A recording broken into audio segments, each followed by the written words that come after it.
দেখা পাচ্ছি মানুষের দুনিয়া। থাকি মশার পেটে, রক্ত খাই চেটে পুঁতে। মশা যখন কামড়ায় মানুষকে, গুনিয়া গুনিয়া খায় মনুষ্য প্রজাতিকে। হারে হারে গিতে গিতে আমার কাজ, মজা বুঝিয়ে দে। আমি কিন্তু একটা ভাইরাস। ওই যে মানুষের দল, চল তাড়াতাড়ি চল। ওরে বাবা রে, বাঁচাও, পালা, পালা। বাঁচাও বাঁচাও। ওরে বাবা রে, ওই যে, আসছে, আসছে, পালা, পালা। ওরে বাবা রে, মরে যাচ্ছি। আমার গিটে গিটে ব্যথা, ও আমার জ্বর, কি হবে আমার, বাঁচাও।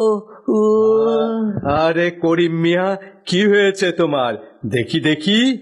না না, আমাকে ধরো না, আমাকে চিকুনগুনিয়া ধরেছে, মরে যাচ্ছি। ও ও চিকুনগুনিয়া, এটা তো ছোঁয়াচে অসুখ নয়। এডিস মশা কামড়ালেই চিকুনগুনিয়া হয়। এই অসুখে ভয়ের কিচ্ছু নেই, এটা তো মরণ ব্যাধি না। ও মরবো না। ও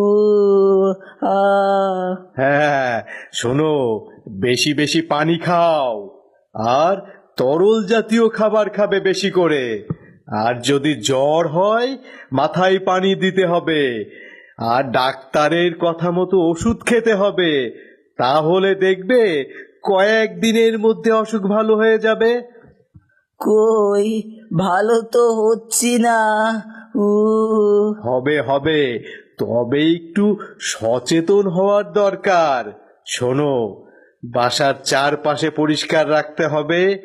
মশা যেখানে ডিম পাড়ে, অর্থাৎ টবে বা পাত্রে যেখানে পানি জমে থাকে, সেই দিকে লক্ষ্য রাখতে হবে যেন পানি না জমে।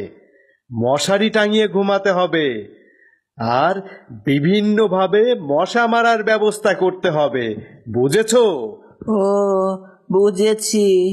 চলো চলো, তোমাকে বাসায় পৌঁছে দিয়ে আসি এখন।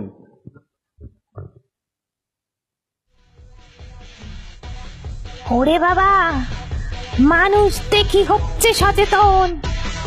দিন মনে হয় খারাপ যাবে অকারণ।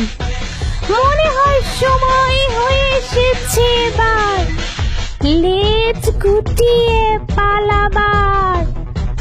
সুযোগ পেলে আবার আসবো, আবার আসবো, সুযোগ পেলে আবার আসবো।